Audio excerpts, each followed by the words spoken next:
빌립보서 2장 1절로 11절입니다. 신약성경 319페이지 있습니다. 빌립보서 2장 1절로 11절까지 말씀 한 절씩 교독하겠습니다.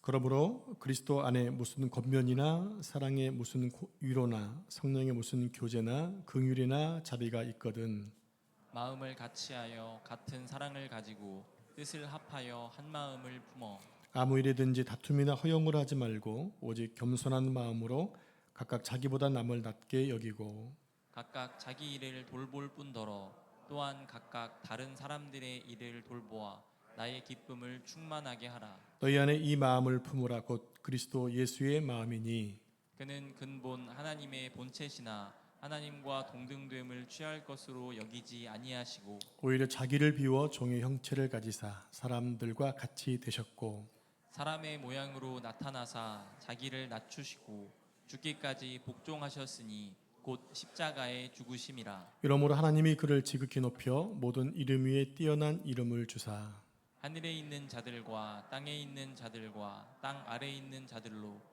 모든 무릎을 예수의 이름에 꿇게 하시고 같이 읽겠습니다. 모든 입으로 예수 그리스도를 주라 시인하여 하나님 아버지께 영광을 돌리게 하셨느니라. 아멘. 이 시간은 김포의 보배로운 교회를 지금 개척하시고 열심히 기도하고 계시는 하정우 목사님 나오셔서 말씀을 증거해 주실 텐데요.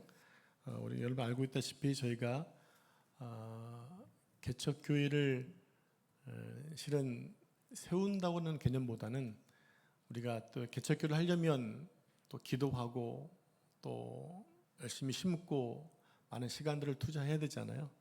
이제 김포 보배로운 교회는 말씀 잘 하시겠지만 우리가 나은 교회는 아닙니다. 그렇지만 개척하는 데 많은 도움을 주었기 때문에 형제교회라고 명칭을 정하고 지난주에 우리가 함께 임시 재직기를 통해서 통과를 시켰지 않습니까? 그런 상황들에 대한 말씀을 들으시면서 계속 기도하셔서 또 김포 보배로운 교회도 우리 담사 보배로운 교회가 많이 성장하고 부흥되어 또 다른 교회를 나올 수 있는 교회가 되도록 여러분 기도해 주시기 바랍니다. 목사님 나오실 때 할렐루야로 화답해 주시기 바랍니다.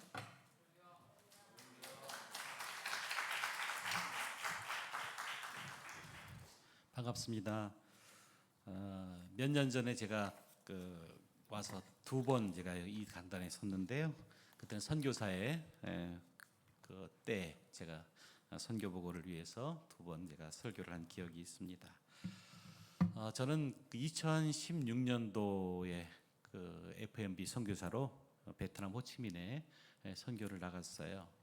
그래서 선교에 있다가 팬데믹 상황 가운데 여러 가지 어려움들이 있고 하는 가운데 잘 넘기고 있는 가운데 한국에 있는 한 농촌교회에서 이렇게 초청이 와서 2년 전에 들어왔다가 또 1년 사역을 마치고 지난 11월에 제가 사역을 이렇게 정리를 하게 됐습니다. 그러면서 하나님이 저에게 하신 하나님의 뜻들을 하나하나 구하기 시작했고요.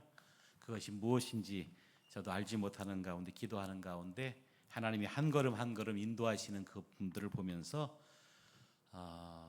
지난 6개월 정도를 기도하면서 묵묵히 보면서 개척의 마음들을 하나님이 주셔서 김포의 한 조용한 곳에 제 거처를 옮기고 그곳에서 교회를 이제 시작하게 됩니다. 그래서 여러 가지 기도 제목을 내놓은 가운데 우리 문성우 목사님과 교제하면서 이것저것 제가 기도 제목을 내놓고 또 여러 분들이 함께 기도하는 가운데 한 조그만 상가를 얻게 됐어요. 그래서 계약을 하고 이제 8월 말에 8월 26일부터 제가 그것을 하나하나 만들어 가면서 시작을 하려 합니다. 그래서 그림을 한번 보여주시면 상가 건물이에요. 6층 앞에 주위에는 아파트가 있고요. 6층에 5층입니다. 그래서 지금 교회가 있는 자리인데 그것에서 5년을 지금 이제 연세 드신 목사님이 사역을 하시다가 이제 정리가 되시고 제가 이제 입구입니다. 그래서 교회가 이렇게 한 30평 정도, 전체 30평 정도인데요. 조그만 곳에 일단 교회에 기도했던 5년간의 기도했던 자리이기 때문에 그곳에서 사역을 하기를 원합니다. 그래서 지금은 누가 물어보기에 개척 멤버가 어떻게 되냐, 뭐 또 무슨 계획들이 어떻게 되냐는데 다른 부분들은 없습니다. 그래서 제가 베트남 사역하는 가운데 베트남에 있던 한배 가족들이나 베트남 자매들 또 베트남에 있던 성도들이 한국에 이게 들어오는 경우가 많았어요. 그래서 지금은 이제 그 분들과 교제하면서 앞으로의 이곳에서 이제 온 베트남 사람들 또 베트남에서 있던 한국 사람들이 사역했던 분들이 이곳에 온 분들을 한 분 한 분 같이 함께 모아 사역하면서 다시 한번 선교에 대한 대도전과 이곳에서의 선교가 아름답게 세워지기 원하고요. 많은 사람들이 교회를 정하지 못하고 인터넷으로 예배를 드리고 이곳저곳을 분주하게 다니면서 예배를 드리지 못하는 사람들이 있는데 그분들을 한 분 한 분 한 영혼 한 영혼을 한 몸을 이루는 아름다운 부분들로 세워가려 합니다. 그리고 정말 많은 사람들이 예배에 참여하지 못하고 교회를 다니지 못하고 예수를 모르는 가운데 있는 분들의 영혼을 위해서 이제 자그마나 하나하나 한 걸음 한 걸음 뛰려 합니다. 이를 위해서 함께 기도해 주시고 또 처음에 마중물의 역할을 감당했던 이 남사 보배로운 교회처럼 저희도 열심히 펌프질을 같이 하고 여러분의 기도와 그 후원과 아름다운 그 섬김 때문에 제가 열심을 다해서 또 이 사역에 임하겠습니다. 이 일을 위해서 여러분 함께 기도해 주시고 남사 보배로운 교회처럼 아름답게 교회가 세워지는 김포의 보배로운 교회가 생각날 때마다 여러분 기도해 주시고 또 예수 그리스도의 그 마음으로 함께 나누는 귀한 축복이 있기를 원합니다. 이를 통해서 하나님 한 분만이 영광되기를 바랍니다. 같이 기도하겠습니다. 하나님 고맙습니다. 귀한 하나님 눈물을 뿌리고 주의 핏값으로 세운 남사 보배로운 교회를 통해서 또 아름다운 예배가 또 시작됩니다. 예배를 통해서 우리의 마음을 드리게 하시고 하나님의 마음을 깨닫는 저희 모든 성도를 되게 도와주시옵소서. 이 아침도 우리에게 은혜 주실 텐데 하나님의 신령한 복이 임하게 하시고 우리의 가슴에 뜨거움 가운데 주를 향한 사랑과 열정이 임하게 하시며 이 말씀 앞에 겸손히 무릎 꿇어 말씀에 순종하며 살아갈 수 있는 모든 성도를 될 수 있도록 주님 축복해 주옵소서.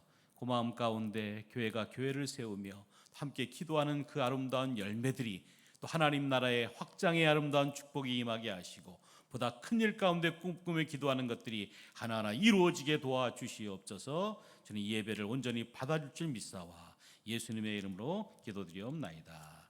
아멘. 아멘. 마음이라는 것은 참 중요합니다. 마음은 인생의 틀과 같아요. 마음은 하나의 틀을 이루는데 그 틀 안에서 그 마음이 움직여지기도 합니다. 무엇을 넣어도 마음의 틀에 따라서 말과 행동이 달라지고요. 생각들이 달라지게 되지요. 그래서 사도 바울은 로마 교회 성도들에게 보내는 이 편지 가운데 하나의 그 마음들을 받기를 원하고요. 마음을 가두기를 원합니다. 그래서 하나님의 은혜로 구원받은 성도들은 자신의 몸을 하나님의 기뻐하시는 거룩한 산제물로 드리라고 한다고 말씀하고 있어요. 로마서 12장 1절에 보면 그러므로 형제들아 내가 하나님의 모든 자비하심으로 너희를 권하노니 너희 몸을 하나님이 기뻐하시는 어떻게 해요? 거룩한 산제물로 드리라라고 했어요. 거룩한 산제물로 어떻게 하라고요? 드리라. 이 예배는 하나님께 드리는 거지요. 인생의 우리의 모든 삶 가운데 하나님을 기뻐하는 삶은 뭐냐면 하나님이 기뻐하는 삶은 하나님 우리의 몸을 거룩한 산제물로 드리는 거지요. 로마서 12장 2절 말씀을 구체적으로 말씀하고 있어요. 너희는 이 세대를 본받지 말고 오직 마음을 새롭게 함으로 변화를 받아 하나님의 선하시고 기뻐하시고 온전하신 뜻이 무엇인지 분별하도록 하라. 그래서 분별하는 것. 무엇이 맞는 것인지, 무엇이 하나님의 뜻인지, 무엇이 예수의 마음인지를 분별하도록 하라. 그러면서 이 세상의 풍조, 이 세상의 행위들을 따라가지 마라. 농촌과 도시의 다른 점은 도시는 빠르게 움직이고요. 농촌은 그대로 움직여지죠. 천천히 움직이고 움직여지지 않을 때도 있지. 그냥 움직여지지 않은 것처럼 그대로 그 자리에 서 있는 것 같아요. 그런데 이 세상 가운데는 너무나 빠르게 지나가지요. 아날로그 시대에서 디지털 시대로, 디지털 시대에서 AI 시대로 옮겨가는 이 빠른 속에서 AI가 우리의 모든 것들을 잠식시키는 지금 과정 가운데 우리의 마음을 뺏을 수도 있지요. 그래서 모든 식당이나 모든 우리가 핸드폰이나 모든 그 미디어나 모든 것이 AI가 지배하고 있어요. AI를 통해서 사람들이 거기에 의지하지요. 옛날에는 전화번호를 이렇게 머리에 암기를 했는데 이제는 전화번호 아는 사람이 없어요. 내 전화도 어쩔 땐 잘 생각이 안 날 때도 있지요. 어쩔 때는 내 차의 번호가 무엇인지 모를 때도 있어요. 내 차의 번호가 뭐였더라. 왜냐하면 다 AI에게 뺏기고 있어요. 우리는 세상의 풍조를 따라 살아가기 때문에 어쩌면 하나님이 기뻐하시고 온전하신 뜻이 무엇인지 모를 때가 너무 많다는 거지. 여러분은 어떻습니까? 오늘 빌립보서의 말씀은 사도 바울이 빌립보 교회에게 보낸 편지예요. 오늘 우리에게 보낸 편지지요. 사도 바울이 2차 전도 여행 중에 유럽에서 첫 번째 세운 교회가 빌립보 교회예요. 첫 번째라는 것은 참 중요하지요. 우리가 첫사랑, 첫 번째 믿었던 그 믿음의 결단, 교회가 첫 번째 세워지는 것, 이거 참 중요한 거예요. 남사보배령교가 6년간의 시간 가운데 교회를 세우고 열심히 피와 땀과 기도로 해서 교회를 세워나가는 것을 봐왔지요. 저도 2016년도에 선교를 나갔다가 교회가 성장하는 부분들을 보면서 참 아름답다라고 생각을 했어요. 보배롭다, 존귀하다. 왜냐하면 많은 사람들이 함께 기도하면서 이 일을 이뤘기 때문에 그렇지.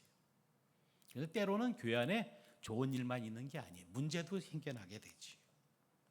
그래서 충성스러운 일꾼 유오디아와 순두개가 잘 일하는 가운데 서로 일이 달라서 서로 모든 부분들이 틀린 것이 아니라 다르기 때문에 어려움에 빠지기 시작했어요. 그래서 이 말씀을 통해서 둘이 하나가 되고 교회가 하나가 되라고 권면하는 내용이 오늘 2장의 말씀이에요. 1절 2절 말씀 한번 보실래요? 1절 2절 말씀. 그러므로 같이 한번 읽어보겠습니다. 그리스도 안에 무슨 권면이나 사랑의 무슨 위로나 성령의 무슨 교제나 긍휼이나 자비가 있거든 마음을 같이하여 같은 사랑을 가지고 뜻을 합하여 한 마음을 품어. 주님과 교회를 헌신하고 수고하는 데도 중요하지만 더 중요한 것이 블랙함이 없이 하나가 되는 것이 더 중요합니다. 믿습니까? 일을 잘하는 것도 중요하지만 하나가 돼서 아름답게 모든 것을 맞춰가는 게 중요하지요. 사고방식이나 문화가 좀 다르더라도 좀 색깔이 좀 다르고 배우는 것들이 좀 다르고 우리가 가는 모습들이 조금 다를지라도 같은 사랑과 같은 뜻을 가지고 함께 그 모든 것들을 이룬다면 교회는 한 몸, 아름다운 몸이 되는 줄로 믿습니다. 그러면서 5절의 말씀 보니까 너희 안에 이 마음을 품으라. 무슨 마음을 품으라고요? 곧 그리스도 예수의 마음이니. 무슨 마음을 품으라고 그랬어요? 곧 그리스도 예수의 마음을 품으라. 왜 갈등하고 분쟁이 일어납니까, 여러분? 왜 갈등하고 분쟁이 일어나죠? 왜 교회 안에 어려움이 있습니까? 그리스도가 모든 것의 주인이고 하나님의 모든 것의 주인이라면 문제가 생길 수가 없어요. 성도가 예수님의 마음이 아니라 자기 마음을 품고 살았기 때문에 그것이 문제가 되는 거지요. 교회 안의 주인이 누구냐면 하나님이고 예수 그리스도가 주인인 거지요. 다른 어떤 것이 주인이 되면 문제가 생기는 거예요. 빌립보서 4장 2절에 보면 내가 유오디아를 권하고 순두개를 권하노니 주 안에서 같은 마음을 품으라라고 했어요. 같은 마음을 어떻게 하라고요? 품으라.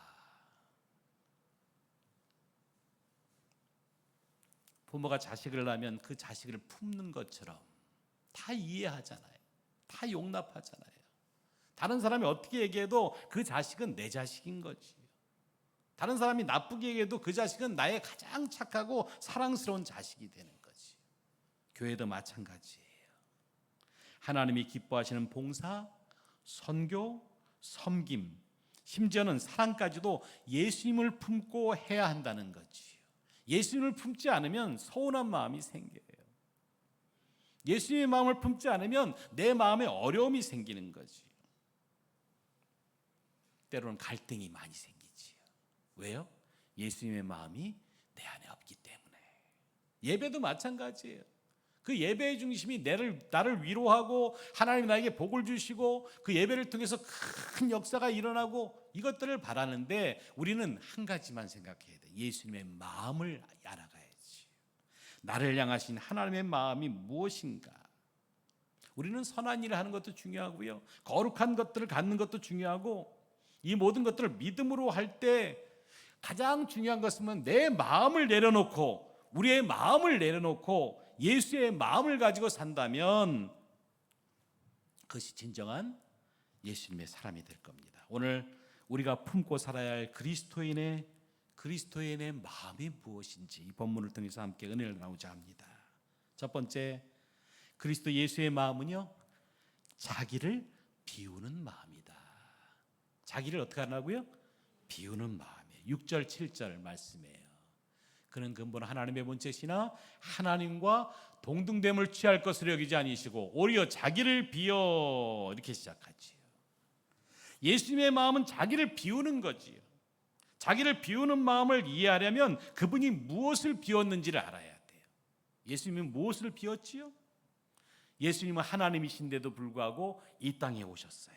다 비우신 거예요. 가장 높은 보좌에 있는 분이 이 땅에 오셔서 죽기까지 순종하신 거지요. 예수님의 본체는 뭐예요? 하나님이시라는 거예요. 예수님은 하나님이시면서 우리를 사랑하셔서 끝까지 우리를 사랑하셔서 우리를 위해서 다 내려놓으셨지요. 왜 여호와 증인들이 이단인지 아십니까? 그들은 예수님이 하나님이라는 사실을 부인하지요. 예수님이 하나님의 아들이고 거기서 끝나는 거지. 아니요, 예수님은 하나님이시고요, 성령님께서 바로 하나님이신 거지요. 하나님, 예수님, 성령님은 하나신 거예요. 그 모든 것이 우리가 인정이 될 때 하나님의 놀라운 역사가 그 안에 있고요, 예수님의 본체, 그것이 하나님이라는 사실을 깨달을 때 진정한 하나님에 대한 이해, 예수님에 대한 이해가 오는 거지요. 여러분, 예수님이 하나님이신 것을 믿습니까? 그 하나 되신 하나님, 예수님, 그 마음을 우리가 인정한다면 비로소 하나님의 놀라운 역사가 우리에게 임할 줄로 믿습니다. 예수님은 하나님과 동등됨을 취할 것으로 여기지 아니하시고 영원부터 영원까지 함께 하시는 그분께서 이 땅에 오신 목적은 우리를 사랑하셔서 그렇지. 자기를 비웠어요. 그분은. 예수님은 자기의 마음을 비운 거지요. 자기의 모든 권세를 다 비워놓는 거죠. 내려놓은 거예요. 예수님께서 자기를 비우셨던 것은 그냥 다 내려놓으신 거지. 잠을 이루지 못하는 이유 가운데 뭐냐면 내 마음에 무거운 것들을 지고 있기 때문에 잠을 이루지 못하지. 고민의 모든 척도는 뭐냐면 내려놓지 못하기 때문에. 저도 6개월 동안에 지나면서 참 어려운 부분이 많았지요. 이것을 어떻게 해야 될까? 물론 기도도 해보고 다른 조언도 구해보고 했지만 이 마음을 다스리기가 참 쉽지 않은 거예요. 어쩔 때는 마음의 부분들이 무너지기도 하고 마음의 부분들이 흔들릴 때도 있고 내 마음대로 어떻게 보면 결정할 수 있는 부분들로 그 결정이 될 때도 있고요. 그런데 가장 좋은 것은 뭐냐면 마음을 비우는 거예요. 욕심을 버리는 거지요. 어느 정도예요? 다 버리는 거예요. 다. 조금이라도 있으면 그것이 혼동이 돼버리는 거예요. 예수님께서 자기를 비우셨다는 것은 다 내려놓으셨다는 거죠. 이런 비움은 예수님의 십자가의 사건에서 있어요. 침뱉김을 당하고 조롱하고 멸시하고 채찍에 맞고 그래도 다 내려놓으셨어요. 마가복음 15장 30절 보니까 저가 남은 구원을 하였으되 자기는 구원할 수 없도다라고 얘기해버리죠. 그 정도로 예수님은 다 내려놓으신 거죠. 하나님과 동등됨의 지위에 있었지만 지위를 놔버리셨어요. 왜요? 우리를 사랑하고 끝까지 사랑하는 그 마음 때문에, 우리를 구원하시려는 그 마음 때문에 자기를 비우셨고, 자기를 비우심이 없으면 우리를 구원할 수도 없었을 거예요. 기독교의 영성은 두 가지라고 설명하지요. 하나는 뭐냐면 채움의 영성이다. 채워야 된다. 영적으로 체험이 있어야 된다. 하나는 비워야 된다.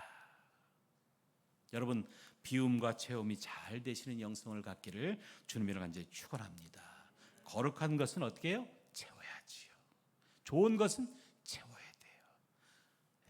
많이 채워야지요. 그럼 비울 것은 뭐예요? 더러운 것, 나를 힘들게 하는 것, 막지 못한 것 다 버리셔야 되는 거예요. 그럴 때 하나님의 그 놀라운 축복이 우리에게 임할 줄로 믿습니다. 더러운 마음과 불결한 마음, 혼탁한 마음 다 비우세요. 그럴 때 거룩한 마음이 그 안에 들어가서 하나님의 선한 일, 거룩한 일을, 믿음의 일을 해도 비난과 손가락질을 받는 것은 우리가 감수하지요. 그럴 때 주님께서 우리를 잘했다, 내 마음을 품었구나 라고 말씀하실 줄로 믿습니다. 두 번째로는 그리스도 예수의 마음은 종의 형체를 가져 사람들과 같이 되는 마음이지요. 종의 형체를 가져.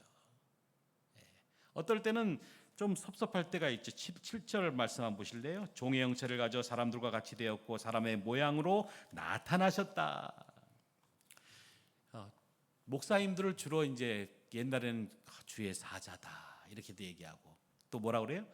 주님의 종이다 얘기하지요. 우리 성도들도 주의 종인 거지요. 종은 자기 것을 얘기하지 않지요. 자기를 주장하지 않아요. 다 비우는 사람이에요. 예수님은 본래 하나님이셨는데 자기가 스스로 비워서 사람이 되셨다는 거죠. 그것을 신학적인 용어로 인카네이션이다. 위에서 이렇게 내려오신 거지요. 예수님께서 가난한 자에게 돈을 많이 주시거나 병든 자를 치유하거나 무지한 자를 가르치고 좋은 것들을 나눠주고, 물론 이런 부분도 있지만 그런 부분보다 더 중요한 것은 뭐냐면 자기를 비워 종의 형체를 가져 아예 사람이 되신 거지요. 누가요? 하나님께서. 우리나라에 최고의 부자가 있다면 그가 자기의 재산을 다 정리해서 사회에 하나하고 가난한 자에게 나눠주고 서울역에 가서 노숙자가 됐다고 해보십시오. 그러면 많은 사람들이, 많은 미디어가 그를 찍으러 갈 거예요. 정말 희한한 사람이다 라고 할 겁니다. 주님이 그러셨어요. 자기를 다 내려놓고 모든 것들을 다 우리를 위해서 헌신하신 주님의 그 사랑이 있기에 우리가 하나님의 참 성도로서 부르심을 받을 줄로 믿습니다. 구원의 반열에 서고 천국의 시민이 된 줄을 믿습니다. 사도 바울은 성경의 지식이 많다, 은사가 많다, 재능이 많다고 자랑하는 이 고린도 교인에게 이렇게 얘기해요. 고린도전서 9장 19절 20절에 내가 모든 사람에게 자유하였으나 스스로 모든 사람에게 종이 된 것은 더 많은 사람을 얻고자 함이라. 유대인들에게는 내가 유대인과 같이 된 것은 유대인들을 얻고자 하며 율법 아래에 있는 자들에게는 내가 율법 아래에 있지 아니하니 율법 아래에 있는 자가 된 것은 율법 아래에 있는 자를 얻고자 함이요 율법이 없는 자에게는 내가 하나님께서는 율법 없는 자가 아니요 도리어 그리스도의 율법 아래에 있는 자나 율법 없는 자가 된 것은 율법 없는 자가 자들을 얻고자 함이라. 한마디로 사도 바울은 그들의 입장에서 그들을 이해하려고 했어요. 가난한 자의 입장에서 가난한 자를 이해하려고 그러면, 부자의 입장에서 가난한 자를 이해하려면 쉽지 않습니다. 내가 가난하게 될 때 그 가난한 부분들을 그들에게 이해를 받을 수가 있는 거지요. 미국의 어느 시골 마을에 작은 미용실이 있었어요. 어느 날 갑자기 많은 손님이 몰려들어서 그들이 말하기로 하나같이 삭발을 해주십시오. 남자나 여자나 똑같이. 커트도 아니고 파마도 아니고 삭발을 해주십시오. 그래서 미용실에 찾아온 손님을 다 삭발을 이렇게 했지. 알고 보니까 손님들은 그 마을에 있는 작은 교회 성도였어요. 처음에는 미용사가 이상한 광신도들이 아닌가라고 생각을 했는데 그 사연을 듣고 이해하게 됐어요. 그 교회를 다니는 한 여학생이 암이 걸려서 항암 치료를 한 가운데 머리가 다 빠지게 됐어요. 너무 창피해서 외출을 하지 못하고 교회도 나오지 못하게 됐어요. 이 일로 성도들이 회의를 했어요. 어떻게 회의를 했냐면 우리 모두 머리를 깎자. 그리고 그 소녀가 교회 오기에 조금 더 부끄러움 없이 교회 올 수 있도록 하자. 그래서 지역 방송국에다가 그 아이의 그 집에서부터 그 소녀를 집에서부터 교회 오는 과정들을 이렇게 찍게 됐어요. 읽고 교회 가기 시작했어요. 주일날이었어요. 외출을 꺼리는 이 아이가 모자를 쓰고 예배당에 엄마의 설득에 의해서 예배당에 가게 됐지요. 방송국에서는 그를 따라다녔어요. 교회 가는 것까지. 드디어 교회 문이 열렸습니다. 소녀의 눈이 커졌어요. 어디서 커졌을까요? 거기에 다 머리를 깎고 있는 교인들을 본 거예요. 자신의 모자 쓴 것이 창피해졌어요. 그래서 모자를 벗고 그 예배에 참석하고 함께 은혜를 나누고 예배를 드렸답니다. 그 예배가 어땠겠어요? 그 소녀에게는 잊지 못할, 그 성도들에게는 참 한 마음을 이루는, 한 몸을 이루는 아름다운 교회, 그것이 진정한 교회의 모습이 아닐까. 예수 그리스도의 마음은 그것이에요. 우리가 상대방의 입장에 대보는 것. 여러분이 그리스도의 아름다운 마음으로 하나님의 놀라운 축복을 받아 누린다면 이러한 마음이 있기를 주님의 간절히 축원합니다. 그리스도 예수의 마음은 종의 형체를 가져 사람과 같이 되는 마음, 같이 되는 마음. 교회를 개척하면서 많은 사람들이 묻죠. 개척 멤버를 뭐 어떻게 하느냐, 저렇게 하느냐, 저렇게 하느냐, 무슨 뭐 어떻게 진행되느냐. 가장 중요한 것은 같은 마음을 품어주는 게 중요하지. 저는 남사보배론 교회가 같은 마음으로 개척에 대한 부분들을 함께 기도해 주는 그 아름다운 축복을 여러분 받습니다. 여러분의 사랑을 받아요. 그 사랑으로 시작하면서 하나님의 보내실 사람들, 제가 사역해야 될 앞으로의 부분들을 위해서 함께 좋은 결과들이 있기를 원하고 하나님의 놀라운 축복이 한 영혼 한 영혼 구령되며 또 많은 사람들이 헤매고 주의 말씀에 헤매고 다니는, 주의 말씀으로 모르고 헤매고 다니는 사람들을 하나하나 끌어모을 때 하나님의 뜻이 그것을 통해서 아름답게 세워지기를 주님으로 간절히 축원합니다. 마지막 세 번째로는 그리스도 예수의 마음은 복종하는 마음이에요. 8절 하반절을 말씀이요, 자기를 낮추시고 죽기까지 어떻게 했다고요? 복종하셨다. 그 십자가에 죽으심이라. 어떻게 하셨다고요? 복종하셨는데 어떻게 복종하셨어요? 자기를 낮추고 죽으셨다는 거예요. 누가요? 하나님께서, 예수 그리스도께서. 많은 성도들이 왜 복종하지 못하느냐 물으면 복종할 만하지 않기 때문에 복종하지 못한다는 거예요. 다시 말하면 복종하지 못할 이유가 있다는 거지. 왜 기도하지 않느냐? 기도하지 않는 이유가 있다니까요. 왜 성경을 안 보느냐? 성경 보지 못할 이유가 있다는 거지. 왜 교회 나오지 못하느냐? 교회 나오지 못할 이유가 있다는 거지. 예수님의 당시뿐만 아니라 오늘도 마찬가지, 사고방식의 문제예요.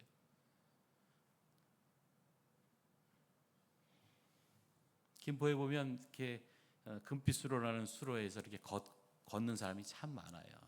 근데 유모차를 갖고 나오는 그 사람들이 참 많더라고요. 깜짝 놀란 것은요, 유모차에 아이가 없어요. 죄송합니다. 제가 뭐 비하하려는 게 아니라 전 아이를 보기 원하는데 아이가 없더라고요. 그 무거운 것을 또 안고 끌고 다니는 사람들이 참 많아요.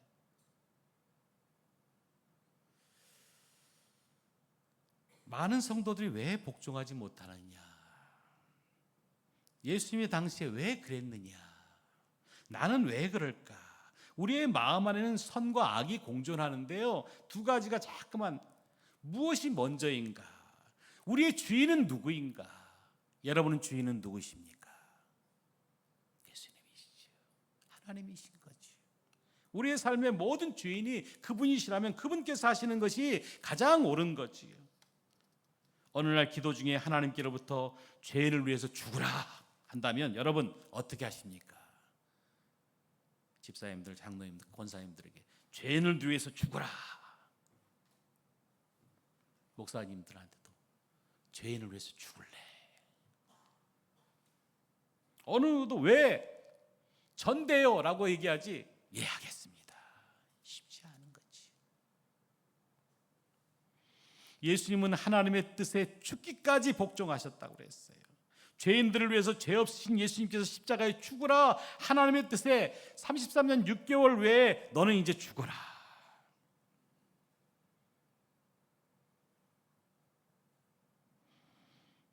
폭풍까지 잠잠케 하시고 물로 포도주가 되게 하시고 죽은 자를 살리시고 5천 명을 먹이신 능력의 그 예수님에도 불구하고 아무런 저항 없이 그분께서는 복종하셨다는 거예요. 복종은요 1%도 남기면 안 돼요. 그냥 100%다. 저는 부교육자 생활을 오래 했어요. 서울에서 오래 하다가 서울에서만 거의 20여 년을 부교육자 생활하고 40대 후반에 하나님이 부르셔서 선교사로 다녀왔습니다. 7년 가까이를 선교하다가 들어와서 다시 이 부분들을 보면 10년의 시간들을 한국에서 지내지 못했던 거의 10년 가까이 이 부분들을 몰랐던 것 같아요. 너무나 많이 바뀌어 있고 사람들의 마음이 이제는 순종의 부분들이 없어졌다는 거예요. 한 사람 아담의 불순종으로 인해서 인간의 인류가 죄인이 되었지요. 근데 한 예수님의 그 순종과 복종으로 인류가 구원을 얻었던 이 축복을 얻은 것이에요. 말씀을 제가 맺겠습니다. 하나님은 자기를 비우시고 낮아져 죽기까지 복종하신 예수님을 지극히 높이신다고 그랬어요. 9절 11절 한번 보실래요? 마지막으로 한번 읽어보겠습니다. 시작. 이러므로 하나님이 그를 지극히 높여 모든 이름 위에 뛰어난 이름을 주사 하늘에 있는 자들과 땅에 있는 자들과 땅 아래에 있는 자들로 모든 무릎을 예수의 이름에 꿇게 하시고 모든 입으로 예수 그리스도를 주라 시인하며 하나님 아버지께 영광을 돌리게 하시느니라. 주님은 이제 영광의 주, 심판의 주로 다시 오실 거예요. 믿습니까? 그리고 이 땅에 참된 일꾼을 찾으실 거예요. 바로 여러분이 그 주인공이 되시기를 주님이라 간절히 축원합니다. 누가 참된 일꾼이라고요? 순종하고 따르며 예수님의 마음을 품는 사람. 자기를 비웁시다. 자기를 낮춥시다. 죽기까지 순종하고 복종하자고요. 복종은요 일종의 패러독스 같은 거예요. 겸손한 자가 종기의 존귀임을 여기를 받는 거예요. 겸손하고 순종적인 사람들은 사람들의 칭찬을 받습니다. 교만한 사람들은 사람들을 좋아하지 않아요. 가난한 자는 부유하게 되고요. 나중된 자가 먼저 되고요. 그리스도 예수의 마음을 본받는 자가 하나님의 신령한 은혜를 받는 줄로 믿습니다. 여러분 함께 기도하실 때 이 말씀을 잡고 기도했으면 좋겠어요. 예수님의 그 마음, 예수님의 그 사랑, 그리스도 예수의 마음을 내 마음에 품게 하옵소서. 내 마음에 그리스도의 충만한 그 그리스도의 마음이 충만할 때 내가 아니라 그리스도가 내 안에 움직여지는 놀라운 축복을 볼 수 있도록 도와주옵소서. 함께 기도하겠습니다. 하나님 아버지, 이 시간도 기도하며 나갑니다. 그리스도 예수의 마음이 내 안에 충만하게 있게 하시고 그리스도의 마음으로 풍만하게 살아갈 수 있는 성도를 되게 도와주시옵소서. 나의 나된 것은 하나님의 은혜입니다. 하나님의 은혜에 더욱더 깊이 빠지게 하시고 그리스도의 풍성한 부분들로 말미암아 하나님 내 사랑과 내 하나님의 모든 내 것과 내 모든 것이 그리스도의 것임을 알게 하시고 내 사고방식과 문화의 다른 모든 것들을 인정하며 나갈 수 있는 저희 모든 성도를 되게 도와주시옵소서. 같은 마음을 품게 하시고 같은 사랑을 갖게 하시고 그리스도의 마음을 품어 함께 나갈 수 있도록 도와주시옵소서. 하나님 그리스도 예수의 마음이 풍성한 마음으로 채워지게 하시고 그 마음으로 말미암아 하나님의 뜻을 이해하며 내가 아니라 그리스도가 되게 하시고 내가 아니라 하나님의 그 마음을 읽어가며 하나님의 뜻을 하나님이 알아갈 수 있도록 도와주시옵소서. 하나님 분별할 능력을 허락하시고 무엇으로 어떻게 살아갈지를 알게 도와주시옵소서. 하나님 남사보배론교를 축복하시고 섬기며 헌신하며 기도하는 모든 후원과 사랑들이 아름답게 채워지게 하실 때 더 많은 것들을 전 세계 열방을 품을 수 있는 교회 되게 도와주시옵소서. 예수님의 이름으로 기도드리옵나이다.